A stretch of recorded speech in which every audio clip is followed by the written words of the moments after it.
আমি আজকে একটা সাবজেক্ট নিয়ে কথা বলবো। সাবজেক্টটা অত্যন্ত গুরুত্বপূর্ণ। সেটি হচ্ছে ইসলামের দৃষ্টিতে পোশাক। পোশাক নিয়ে আলোচনা করব। পোশাক, ইসলামের দৃষ্টিতে পোশাক, এই সাবজেক্টটা নিয়ে কেন আলোচনা করব আপনারা অবশ্যই জেনে ফেলেছেন ইতিমধ্যে। আমাদের দেশে এক শ্রেণীর মানুষ রাজপথে অর্ধ উলঙ্গ অপরিপূর্ণ পোশাক শরীরের ভিতরে জড়িয়ে পোশাকের স্বাধীনতা চেয়ে তারা কিছু আওয়াজ উঠিয়েছে। সেই আওয়াজের সাথে আমার দেশের কিছু শিক্ষিত সুশীল সমাজের লোকেরাও সুর মিলাচ্ছে এবং অনেকটাই আগায়া কেউ কেউ বলতেছে কোরআন হাদিসে নাকি হিজাব, পর্দা, জিলবাব এগুলির কোনো আলোচনাই নাই, এগুলি মোল্লাদের বানানো।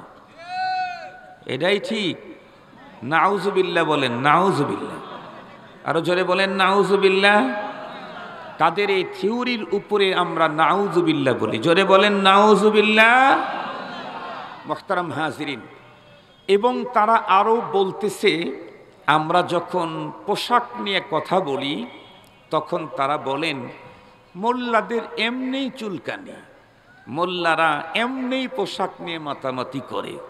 মুহতারাম হাজিরিন, সঙ্গত কারণেই আমাকে আজকে আপনাদেরকে ইসলামে পোশাকের কি নীতি দিয়েছে এ ব্যাপারে আপনাদেরকে জানানো আমাদের উপরে অতি প্রয়োজনীয় কর্তব্য, দায়িত্ব হয়ে দাঁড়িয়েছে।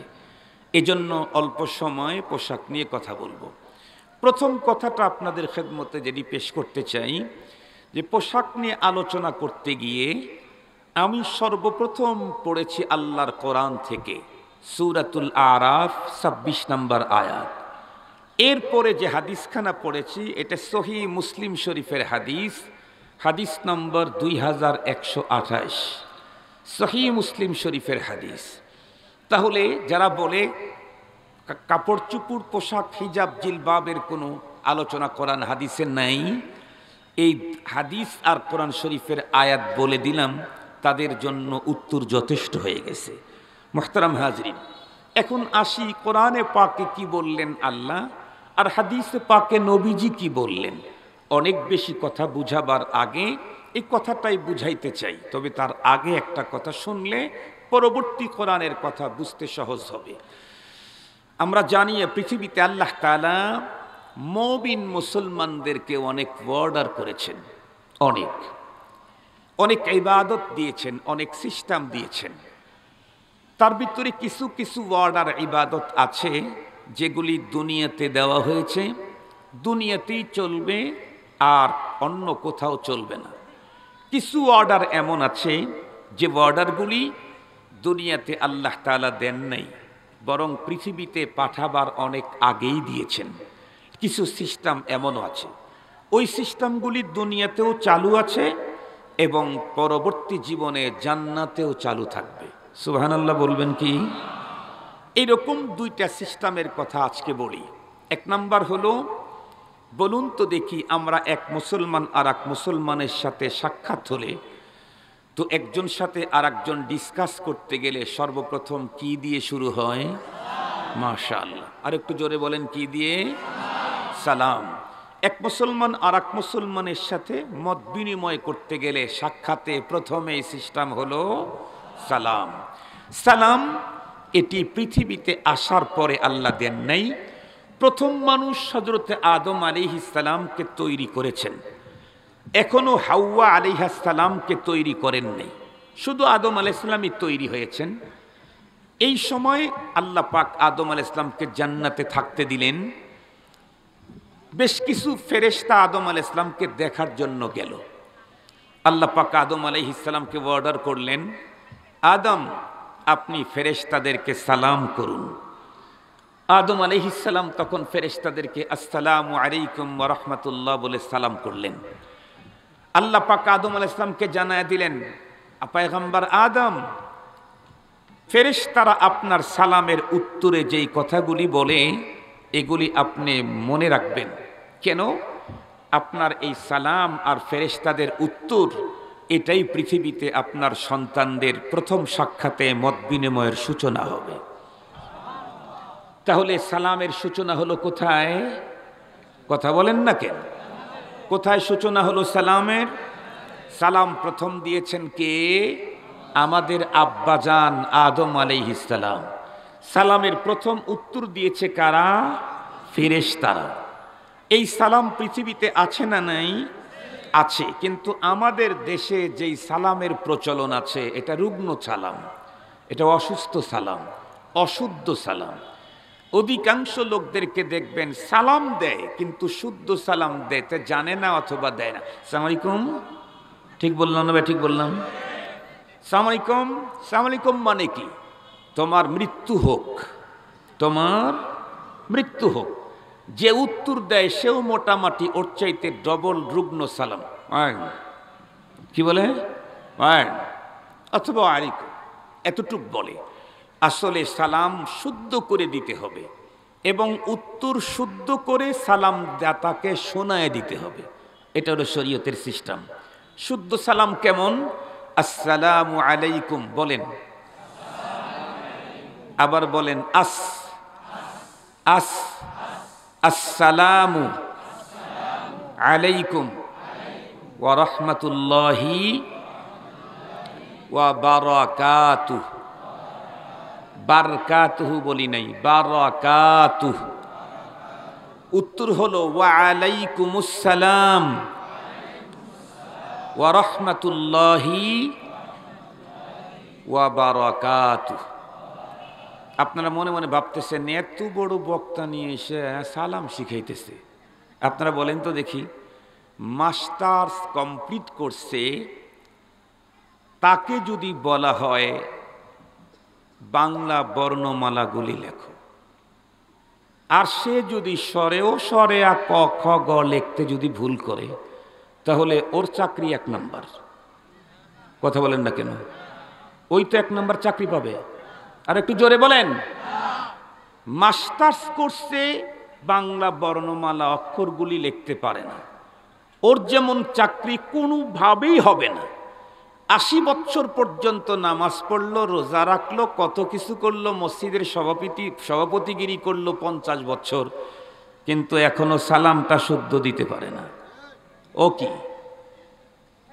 ও তো ওই মাস্টার্স পাস যে ক খ লিখতে পারে না, তার চাইতেও জঘন্য, তার চাইতেও বড় অপরাধী। 50 বছর মসজিদের মোতাবল্লি, কিন্তু সালাম শুদ্ধ করে দিতে পারে না এখন।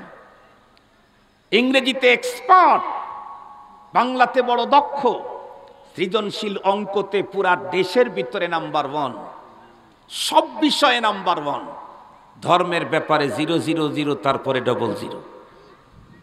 গোসলের ফরজ বলতে পারে না, ওযুর ফরজ বলতে পারে না। 44 বছর হয় ওয়াজ শোনে।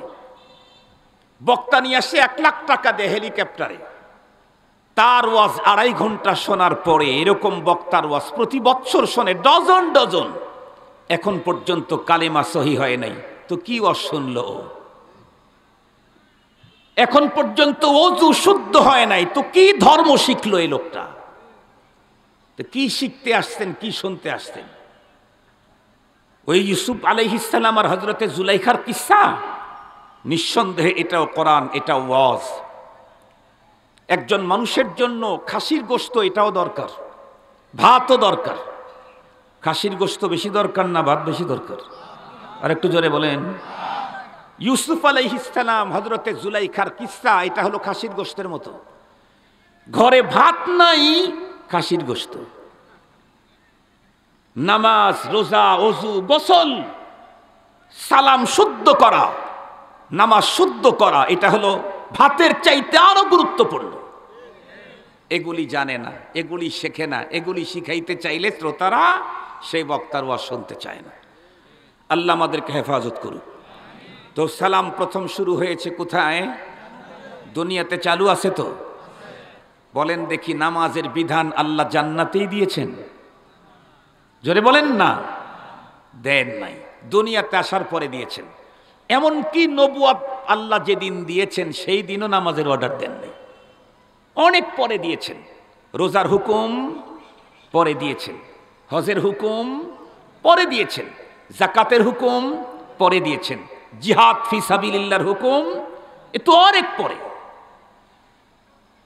মক্কি জীবনে নবীজি 13 বছর ছিলেন, মক্কার জীবনে জিহাদের হুকুম অর্ডার আসে নাই। মদিনার জীবনে গিয়ে জিহাদের অর্ডার, এ সবগুলি আমাদের জন্য ফরজ। কিন্তু এই অর্ডারগুলি আল্লাহ দিয়েছেন দুনিয়াতে, দুনিয়াতেই এ কাজগুলি করলে শেষ। জান্নাতে জিহাদ আছে নাকি? রোজা আছে, নামাজ আছে, হজ আছে, যাকাত আছে, একটাও নাই। কিন্তু বলুন, জান্নাতে গেলেও সালাম থাকবে না থাকবে না? সালামুন আলাইকুম তিবিতুম ফাদখুলুহা খালিদিন, এটা জান্নাতের সালাম। সুবহানাল্লাহ বললেন না? যে আমাদের আব্বা জান্নাত থেকে সালাম শুরু করছেন, আমরা তার সন্তানেরা জন্মের পর থেকে সালাম শুরু করে দিয়েছি। ইনশাআল্লাহ আল্লাহ আমাদেরকে জান্নাতে গিয়ে সালাম দেওয়ার সুযোগ দান করবেন। মুহতারাম হাজরিন, আর একটা জিনিস যেটা দুনিয়াতে অর্ডার আল্লাহ পাক করেছেন, তবে এই অর্ডার দুনিয়ার থেকেই শুরু হয় না, এটা জান্নাত থেকে শুরু হয়েছে। সুবহানাল্লাহ বলবেন না? সে অর্ডারটা কি? পোশাক। জোরে বলেন, সে অর্ডারটা কি? বলুন তো দেখি। আল্লাহ তাআলা সর্বপ্রথম যেই মানুষটা তৈরি করলেন আদম আলাইহিস সালাম, এবং ওনার বাম পাশের বাঁকা হাড্ডি থেকে ওনার স্ত্রী হযরতে হাওয়া আলাইহিস সালামকে তৈরি করে কোথায় থাকতে দিয়েছিলেন আল্লাহ? মাশাআল্লাহ। ওয়াজ তো আপনারা জানেনই, আপনাদেরকে সাথে করে নিয়ে একটু আলোচনা করতেছি আর কি। জান্নাতে যতদিন আমাদের আব্বা আম্মা ছিলেন ততদিন পর্যন্ত উলঙ্গ ছিলেন না কাপড় পরা ছিলেন? আমি জিজ্ঞেস করতে চাই, আমাদের আব্বা আম্মাকে আল্লাহ তাআলা সর্বপ্রথম জান্নাতে যে কাপড়টা পরাইছিলেন এটা মেড ইন জাপান ছিল, made in China, made in Pakistan, made in India, made in Bangladesh? তখন কি এই নামে কোনো দেশ ছিল? পৃথিবীতে কোনো মানুষ ছিল? আর একটু জোরে বলেন। পৃথিবীর প্রথম মানুষ তাকে তৈরি করে এখনো দুনিয়াতে আল্লাহ তাআলা তাকে পাঠান নাই, জান্নাতেই রেখে দিয়েছেন। মেড ইন জাপান কোথায় পাবেন? জাপানই তো নাই, তার আবার মেড ইন। আমেরিকাই তো নাই, তার আবার মেড ইন। জান্নাতি পোশাক আল্লাহ তাআলা আমাদের আব্বা আম্মাকে পরাইছেন। মুহতারাম হাজরিন, আল্লাহ পাক রব্বুল আলামিন আব্বা আম্মাকে জান্নাতি পোশাক পরায় দুইজনকে জান্নাতে থাকতে দিয়ে আল্লাহ তাআলা অর্ডার করলেন কি? ইয়া আদম উসকুন আনতা ওয়া যাওজুকাল জান্নাহ ওয়া কুলা মিন হাইথু শি'তুমা রাগাদা ওয়া লা তাকরাবা হাযিহিশ শাজারাতা ফাতাকুনা মিনাজ জালিমিন। আল্লাহ তাআলা বলেন, হে আদম, আপনি আপনার স্ত্রীকে নিয়ে জান্নাতে থাকেন, আলহামদুলিল্লাহ। আর দুইজনে মিলে এই জান্নাতের যেটা খুশি সেটা খেতে থাকেন। আল্লাহু আকবার বলেন। তবে একটু বাইন্ডিং দিলাম। একটু কি দিলাম? বাইন্ডিং দিলাম। ওয়ালা তাকরাবা হাযিহিশ শাজারা, সব ফল যা আছে যত আইটেমের সব খাবেন, শুধু এই যে এই গাছের কাছে যাবেন না, এটা শুধু বাদ দিয়ে আর সব খাবেন। তো পরবর্তীতে কি হলো? ফাআযাল্লাহুমাশ শাইতান। কোরআন শরীফ থেকে বলতেছি আপনাদেরকে, আল্লাহর কোরআন থেকে। আল্লাহ তাআলা বলেন, এই দুইজনকে মিসগাইড করলো শয়তান। শয়তান মিসগাইড করে নিষিদ্ধ ফল খাওয়ায় ফেললো আমাদের আব্বা আম্মাকে। নিষিদ্ধ ফল খাওয়ার কারণে কি হলো? আল্লাহ পাকের কোরআনে আল্লাহ তাআলা বলেছেন যে দুইজনের শরীর থেকে জান্নাতের পোশাকটা খুলে গেল। আব্বা আম্মা দুইজনের পোশাক থেকে, আদম আলাইহিস সালাম হাওয়া আলাইহিস সালামের শরীর থেকে পোশাকটা খুলে গেল। তো পোশাক যখন খুলে গেছে, আমাদের আব্বা আম্মা আর লজ্জাস্থানকে ঢাকতে চায় নাই, ওভাবেই ঘোরাঘুরি করছে। কি করছে? সেটাও আল্লাহ কোরআন শরীফের ভিতরে বলেছেন। কি করেছেন সেটাও আল্লাহ কোরআন শরীফের ভিতরে বলেছেন। হযরতে আদম, হযরতে হাওয়া, আমাদের আব্বা আম্মা দুইজনেই জান্নাতের গাছের পাতা লতা পাতাগুলি দিয়ে নিজেদের লজ্জাস্থান আবৃত করা শুরু করলেন, ঢাকা শুরু করে দিলেন। মুহতারাম হাজিরিন, খুব ভালো করে বুঝবেন।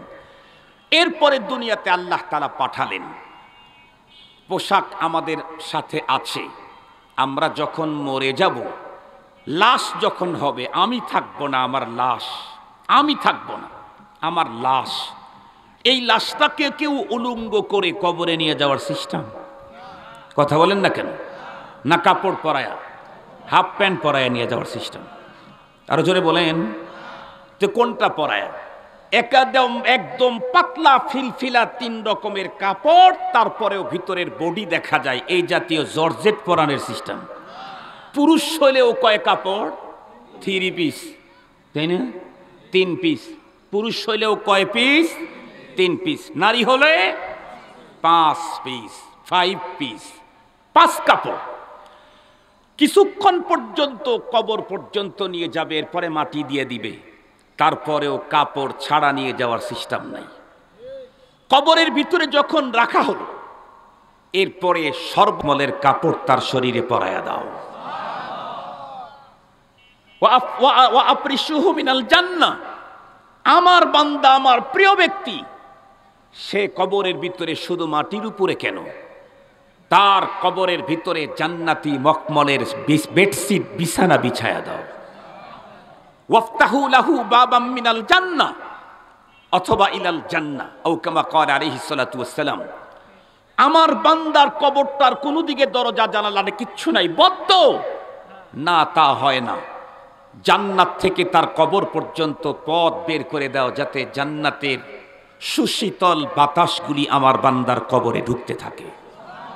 অন্য হাদিসের মধ্যে আসছে কি, আমার বান্দার চোখ দিয়ে তাকাইলে যতদূর পর্যন্ত তার চোখের দৃষ্টি যায়, তত দূর পর্যন্ত তার কবরটাকে বিস্তৃত করে বিশাল আকৃতির বানায়া দাও। তাহলে কাপড়টা কতক্ষণ থাকলো? কথা বলেন না কেন? একদম অল্প টাইম। বাসার থেকে গোসলের পরে পরায়া কবরে নিয়ে 40 মাটি দিয়ে 40 কদম পিছনে আসা পর্যন্ত প্রস্তুত করতে কতক্ষণ লাগবে? এরপরেই এ কাপড়টাও থাকে না। এতটুকুন টাইমও মুসলমান মৃত্যুর পরে তার লাশটাকেও উলঙ্গ রাখা যায় না।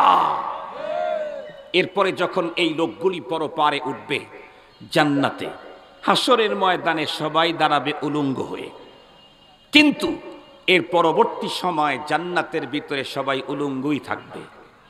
কথা বলেন না কেন? জান্নাতে উলঙ্গ থাকবে। লিবাসুহুম ফিহা হারির। আল্লাহর কোরআনে জান্নাতীদের পোশাকের কোয়ালিটি কি হবে, সিস্টেম কি হবে, ডিজাইন কি হবে, মান কেমন হবে, রং কেমন হবে, ঢং কেমন হবে, কি মূল্যমানের হবে, কি আরামদায়ক হবে, আল্লাহ তাআলা জান্নাতের এই কথাগুলি, পোশাকের কথাগুলি কোরআন শরীফের ভিতরে বর্ণনা করেছেন। জান্নাতে আমার আব্বাজান ছিলেন, সেখানেও পোশাক আছে। দুনিয়াতে আমরা আসছি, কোরআনে এখানেও পোশাক দিয়েছে। মৃত্যুর পরে কবর পর্যন্ত যাব, এখানেও পোশাক আছে। এরপরে ময়দানে মাহশরে উলঙ্গ হয়ে ওঠার পরে জান্নাতের ফয়সালা হবে, সেখানেও পোশাক আছে। সব জায়গায় পোশাক আছে। এরপরেও মুসলমানের সন্তান হয়ে কেউ যদি রাস্তায় পোশাক খোলার স্লোগান দেয়, তাহলে আমরা তাকে মানুষ বলার কোনো সুযোগ নাই। আমি আপনাদেরকে নরমাল 2টা হিসাব বলি, নরমাল হিসাব। এটা কোরআন শরীফ হাদিস শরীফ না, নরমাল একটা বেসিক কথা। আমার বয়স 49 বছর, এখনো 50 পূর্তি হয় নাই।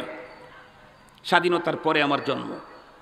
আমি আমার 49 বছর বয়সে দেখেছি পোশাক খুলতে চায়, রাখতে চায় না এমন মানুষ এ দুনিয়াতে আমাদের দেশে 2 প্রকার।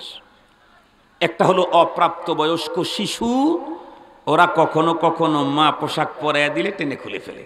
ঠিক বললাম না? ঠিক বললাম? কখনো কখনো, সব সময় না। কিন্তু এই শিশুর বাবা যদি রুচিশীল হয়ে থাকে, মা যদি ভদ্র শিক্ষিতা হয়ে থাকে, তাহলে জোর করে হলেও ছোট্ট শিশুটাকেও কখনো উলঙ্গ থাকতে দেয় না। আর এক প্রকারের মানুষ আছে যারা স্বেচ্ছায় পোশাক খুলতে চায়। এরা হলো বড় হয়েছে, বালেগ হয়েছে, সব ঠিকঠাক, কিন্তু মাথার কিছু স্ক্রু ঢিল হয়ে গেছে, পাগল, মস্তিষ্কের ভারসাম্যহীন পাগল। এরা কেউ কেউ শরীরে পোশাক রাখতে চায় না। কিন্তু পাগলের অভিভাবক যদি ভদ্র হয়ে থাকে, তাহলে এই পাগলের শরীরে পোশাক রাখার জন্য প্রয়োজনে পাগল সন্তানের হাতে শৃঙ্খলার শিকল লাগায়া দেয়, তবুও যাতে পাগল সন্তানটা তার লজ্জাস্থান বের না করে। এখন আমার দেশের যদি যারা আজকে রাজপথে আমার শরীরে আমি পোশাক জড়াবো পোশাকের স্বাধীনতা চেয়ে যারা অর্ধ উলঙ্গ হতে চায়, নিঃসন্দেহে এই গ্রুপটা শিশু না, শিশুর মা হইতে পারে, শিশুর দাদি আর নানি হতে পারে। কথা বলেন না কেন? তুই এটার মানে প্রাপ্তবয়স্কা কেউ যদি স্বেচ্ছায় তার কাপড় খুলতে চায়, তাহলে আমরা তাদেরকে ভালো করেই চিনি, এরা হলো। আর একটু জোরে বলেন না কেন? আরো জোরে বলেন। পাগলের কথায় কান যারা দেয় তারাও। মুহতারাম হাজরিন, এবারে আসুন, আসলে পোশাকের ব্যাপারে কোরআন কোনো নীতিমালা দিয়েছে কি না এটা আপনাদের খেদমতে এখন বলি। মুহতারাম হাজরিন, আল্লাহ পাক রব্বুল আলামিন কোরআন শরীফের সূরাতুল আরাফের ২৬ নম্বর আয়াতে পোশাকের ব্যাপারে নীতিমালা বর্ণনা করেছেন। আল্লাহ তাআলা বলেন, ইয়া বানি আদম ক্বাদ আনজালনা আলাইকুম লিবাসা, হে আদম সন্তান, আমি তোমাদের জন্য পোশাকের উপকরণ নাজিল করলাম। পোশাকের উপকরণ নাজিল করলাম কেন? পোশাক দিয়ে কি হবে? বলে দুইটা কাজের জন্য। লিওয়ারি সাওআতিকুম ওয়ারিশা, এক নাম্বার হলো ইওয়ারি সাওআতিকুম, দুই নাম্বার হলো ওয়ারিশা। এক নাম্বার হলো আল্লাহ পাক বলেন পোশাক যে তোমাদেরকে দিলাম, এক নাম্বার কারণ হলো তোমাদের শরীরের কিছু অঙ্গ আছে যেটাকে লজ্জাস্থান বলা হয়। সহজ ভাষায় আমরা বুঝবো হলো সতর বলা হয়। সতর চিনেন নাকি আপনারা? এই সতরটাকে তোমরা ঢেকে রাখবা, এটা তোমাদের জন্য ফরজ। বলেন তো দেখি, সতর ঢাকা সুন্নত না নফল? আরো একটু জোরে বলেন। সতর কতক্ষণ ঢাকা ফরজ? সারা দিনে 2 ঘন্টা। কতক্ষণ? আরো জোরে বলেন। যতক্ষণ জাগ না থাকে ততক্ষণ। ঘুমের মধ্যে সতর খোলা রাখা যায়। আরো জোরে বলেন। যতক্ষণ বাইরে থাকে ততক্ষণ। বাড়ির ভিতরে সতর খোলা রাখা যায় যতক্ষণ ঘরের মধ্যে থাকে ততক্ষণ। বাইরে খোলা রাখা যায় না। সতর মানেই 24 ঘন্টাই যেটা ঢেকে রাখতে হবে, খুললেই গুনাহ হবে, খুললেই গুনাহ হবে। এখন জানতে হবে পুরুষের সতর কতটুকুন, নারীর সতর কতটুকুন, এটা জানতে হবে। অনেক বড় মুমিন হয়েছেন, মসজিদ কমিটির সভাপতি, সেক্রেটারি, বৃদ্ধাশ্রমের আপনি ভূমিদাতা, জমিদাতা, ধর্ম মন্ত্রণালয়ের সচিব হয়ে গেছেন, কিন্তু আপনার সতর কতটুকুন, আপনার মা মেয়ের সতর কতটুকুন এখনো আমি জানি না, আমরা জানি না। তাহলে তো আর এই মন্ত্রণালয়ের সচিব হয়ে আর মন্ত্রী হয়ে লাভটা কি? মুহতারাম হাজরিন, খুব ভালো করে বুঝবেন, পুরুষের সতর হলো নাভির উপর থেকে হাঁটুর নিচ পর্যন্ত। এই সতরের কি অর্থ? এটা 24 ঘন্টা ঢাকতে হবে, বিশেষ প্রয়োজন ছাড়া খোলার অনুমতি নাই। ঘরের ভিতরেও নাই, বাড়ির ভিতরেও নাই, বাইরেও নাই, অন্য মানুষের সামনে নাই, নারীদের সামনেও খোলার অনুমতি নাই। এই অংশ পুরুষের আপন, মানে বিশেষ প্রয়োজন ছাড়া। এমন কি এই অংশটুকু এক পুরুষ আর এক পুরুষের সামনে খোলাও জায়েজ নাই। নাভির উপর থেকে হাঁটুর নিচ পর্যন্ত এক পুরুষ আর এক পুরুষের সামনে খোলা রাখাও জায়েজ নাই। এমনকি বাবা ছেলের সামনে খোলা জায়েজ নাই। ছেলে বাবার সামনে এতটুকুন বালেক ছেলের খোলা জায়েজ নাই। মুসলমান ভাইরা আমার কথা ভালো করে বুঝবেন, সতর মানে মানুষের ওই বন্ধুরা আমার অংশটুকুন, শরীরের যেই অংশটুকুন 24 ঘন্টাই ঢেকে রাখতে হবে, বিনা প্রয়োজনে খুলতেই পারবে না। ঘরের মধ্যে একা থাকলেও খোলা রাখতে পারবে না। বাড়ির ভিতরেও খোলা রাখতে পারবে না, আপনজনের সঙ্গেও খোলা রাখতে পারবে না, নিজের সন্তানের সামনেও খুলতে পারবে না, পুরুষ আর এক পুরুষের সামনে খুলতে পারবে না। একজন পুরুষ যদি তার সতরের কোনো অংশ খুলে রাখে সে যেই পরিমাণে অপরাধী হয়, আর একজন পুরুষ যদি ওই পুরুষের সতরের দিকে তাকায় থাকে সেও সেই পরিমাণের অপরাধী হয়। মুসলমান ভাইরা আমার খুব ভালো করে বুঝবেন, এই অংশটুকুন ঢেকে রাখা ফরজ। খুব গভীরভাবে শুনবেন, জোহরের নামাজও তো ফরজ, আসরের নামাজও ফরজ, কিন্তু জোহরের সালাত আজকের কোনো একজন মুসলমান পড়ে নাই, তার জন্য বন্ধুরা আমার গুনাহ লেখা হবে একবার, ওয়ান টাইম ফরজ তরক করার। আসরের সালাত কেউ পড়ে নাই, তার জন্য বন্ধুরা আমার ফরজ তরক করার গুনাহ লেখা হবে একবার। কিন্তু আর একজন পুরুষ হাঁটুর, বন্ধুরা আমার নাভির উপর থেকে হাঁটুর নিচ পর্যন্ত সতরটা, জোহর থেকে আসর পর্যন্ত 3 ঘন্টা টাইম, পুরা টাইমটাই খোলা রেখেছিল বলে ওর জন্য একবার বন্ধুরা আমার গুনাহ লেখা হবে না, বরং ফরজ তরক করার গুনাহ 3 ঘন্টা পর্যন্ত ফেরেশতা লিখতেই থাকবে।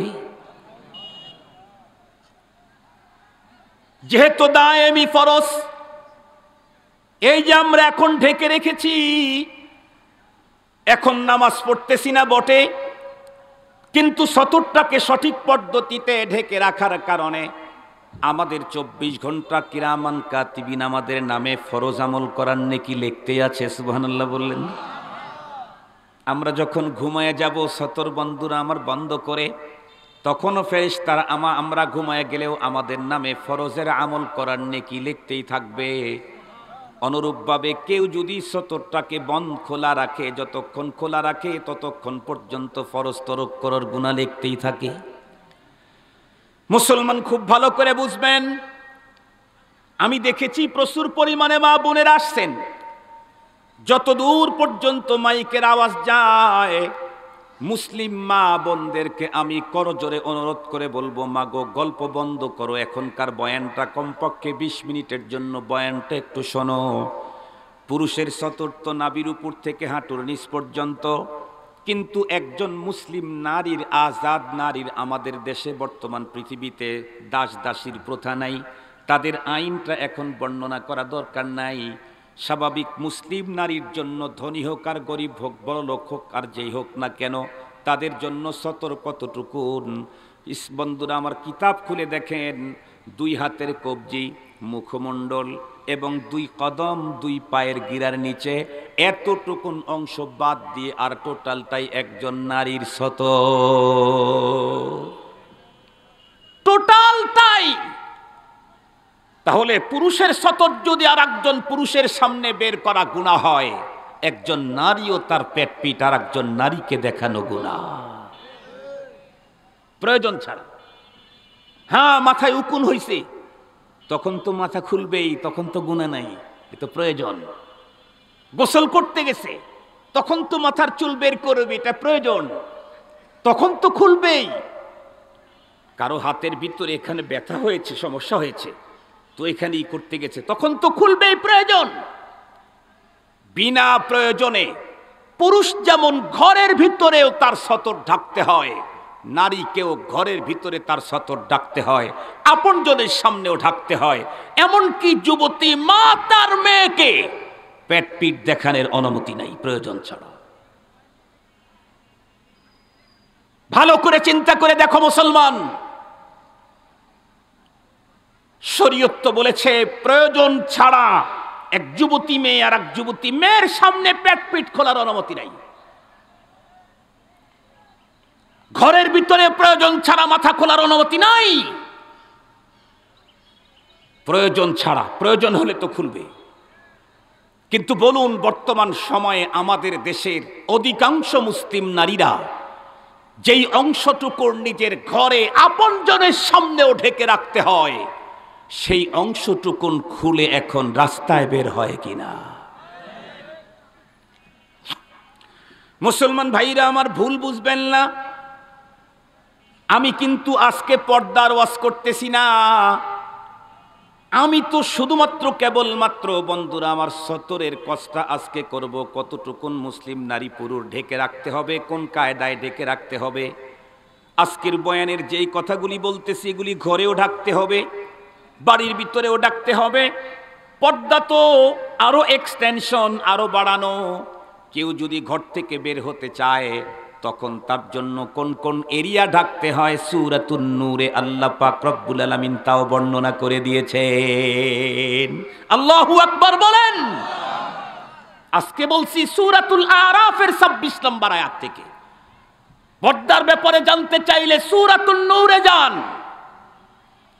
আর যারা মুসলিম নারীদেরকে বেপর্দায় রাস্তায় বের করার ষড়যন্ত্র করে তাদের ভয়াবহ শাস্তির কথা দেখতে চাইলে সূরাতুন নূরের 19 নম্বর আয়াতে কারিমা খুলে দেখেন।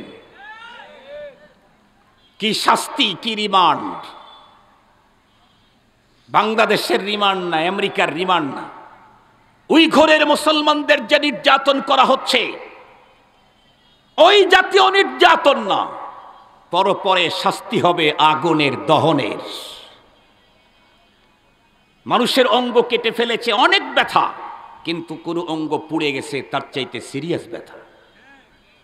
পোড়ার শাস্তি কত বড় ভয়াবহ যদি দেখতে চান, আমাদের মাননীয় প্রধানমন্ত্রীর ব্র্যান্ড ইউনিট ঢাকা মেডিকেল কলেজের সাথেই এক সময় গিয়ে গিয়ে দেখেন পোড়ার শাস্তি কত ভয়াবহ। সে পোড়া হবে দুনিয়ার এই নরমাল আগুন দিয়ে না। মুসলিম মা এবং বোনদেরকে, ভাইদেরকে বলছি, পরপারে দহনের শাস্তি হবে ভাটার আগুন দিয়ে না, ইলেকট্রনিক শক দিয়ে না, বরং সেদিন তো শাস্তি দেওয়া হবে বড় ভয়াবহ। শাস্তি দানের জন্য যেই ফেরেশতাদেরকে নিযুক্ত করা হয়েছে তারা আরো সিরিয়াস। আল্লাহ পাক রব্বুল আলামিন কোরআনে হাকিমের ভিতরে বলেন, আলাইহা মালাইকাতুন গিলাদুন শিদাদুন লা ইয়াসুনাল্লাহা মা আমারাহুম ওয়া ইয়াফআলুনা মা ইউমারুন। মুসলমান খুব ভালো করে বুঝবেন, সেই দিন বন্ধুরা আমার আগুনের শাস্তি দানের জন্য যেই ফেরেশতাদেরকে বন্ধুরা আমার অর্ডার করা হবে তাদের কি পরিমাণে বন্ধুরা আমার অবস্থান তাও কোরআনে বর্ণনা করেছেন। সবগুলি বলতে গেলে লম্বা টাইম লেগে যাবে, ওইটা বলতে চাই না। পর্দার ওয়াজও আমি আজকে করতেছি না, আজকে সতরের ওয়াজ করতেছি। এখন খুব ভালো করে বুঝবেন, যদি কোনো মুসলিম নারী পুরুষ সতরটাকে ঢাকলো না বন্ধুরা আমার, এটা নষ্ট করে ফেললো, পোশাক পরলো না বন্ধুরা আমার, ভিন্নভাবে চললো, তাদের জন্য কি পরিমাণে ভয়াবহ শাস্তি হবে এই প্রসঙ্গটা বন্ধুরা আমার আমি আল্লাহর পয়গম্বরের সহিহ হাদিস মুসলিম শরীফ থেকে 2128 নম্বর হাদিস তর্জমাটা শোনায় দিলেই আপনারা বুঝতে পারবেন। খুব ভালো করে বলেন, শোনেন। আল্লাহর পয়গম্বর বলেন, সিনফানে মিন আহলিন নার, এই পৃথিবীর দুই গ্রুপ জাহান্নামী হবে, দুইটা গ্রুপ জাহান্নামী হবে। নবীজি বলেন, নাম আরাহুমা, কিন্তু ওই দুই গ্রুপের কোনো একজনকেও আমি কোনোদিন দেখি নাই। তার মানে নবীজি বলেন দুইটা গ্রুপ জাহান্নামী হবে, ওই গ্রুপের একজন লোকও নবীজির যুগে নাই। এটা শেষ জামানায় আসবে, শেষ জামানায় আসবে। তার ভিতরে একটা গ্রুপ হলো কওমুম মাহুম সিয়াত কাদনাবিল বাকর ইয়াদিবুনা বিহান নাস। এই গ্রুপের আলোচনা আমার আজকে আলোচ্য বিষয়ের সঙ্গে বন্ধুরা আমার দরকার নাই, এই জন্য গ্রুপের আলোচনা করব না। দ্বিতীয় নাম্বার গ্রুপ বলেন নিসাউন কাসিয়াতুন আরিয়াতুন মুমিলাতুন মাইলাত রুউসুহুন্না কাসনিমাতি বুখতিল মাইলা লা ইয়াদখুলনাল জান্নাতা ওয়া লা ইয়াজিদনা রিহাহা ওয়া ইন্না রিহাহা লাতুলায়ুজাদু মিন মাসিরাতি কাযা ওয়া কাযা আও কামা ক্বালা আলাইহিস সালাতু ওয়াস সালাম। ভালো করে বুঝবেন, যতদূর পর্যন্ত আওয়াজ যায় নবীজি বলেন দুইটা গ্রুপ জাহান্নামী হবে, তাদেরকে আমি দেখি নাই, তার মানে নবীজির যুগে তারা ছিল না, শেষ জামানায় আসবে। তার ভিতরে একটা গ্রুপ হলো এমন কিছু নারী পৃথিবীতে আসবে যেই নারীগুলি পোশাক পরার পরেও উলঙ্গ থাকবে। পোশাক পরে উলঙ্গ থাকার কল্পনা খাইরুল কুরুনের মানুষের অন্তরে ঢোকে নাই। এই সিস্টেমটা ছিল না তখন, এ ডিজাইন, এ নোংরা পদ্ধতি এগুলি তখন ছিল না। নবীজি বলেন লাম আরাহুমা, এটা আমি দেখি নাই, এটা আমি দেখব না, আমি থাকতে এই গ্রুপ আসবেই না। মুসলমান এক প্রকারের নারী যারা পোশাক পরে উলঙ্গ, পোশাক পরে উলঙ্গ থাকে কারা? এই হাদিসের ব্যাখ্যায় মুহাদ্দিসিনে কেরাম লিখেছেন 3 প্রকারের পোশাক ওয়ালারা পোশাক পরেও উলঙ্গ। কয় প্রকারের পোশাক? 3 প্রকারের পোশাক ওয়ালারা পোশাক পরেও উলঙ্গ। এই 3 শ্রেণীর পোশাক, 3 প্রকারের পোশাক কোনো পুরুষ যদি পরে তার সতরের মধ্যে সেও উলঙ্গ, কোনো নারী যদি পরে তার সতরের এরিয়াতে সেও উলঙ্গ। নারীর জন্য যে আযাব বন্ধুরা আমার, পুরুষের জন্য সেই আযাব। তার ভিতরে 1 নাম্বার হলো বন্ধুরা আমার, একজন মানুষ তার সতরটাকে ঢেকেছে পোশাক দিয়ে, কিন্তু পোশাকটা দিয়ে তার পুরা সতরটা ঢাকে নাই, কিছু অংশ ঢেকেছে আর কিছু অংশ খোলা রেখেছে। বলুন তো দেখি, এই গ্রুপের নারী পুরুষ এখন আমাদের এই জামানায়, আমাদের দেশে, আমাদের এলাকাতে আছে না নাই?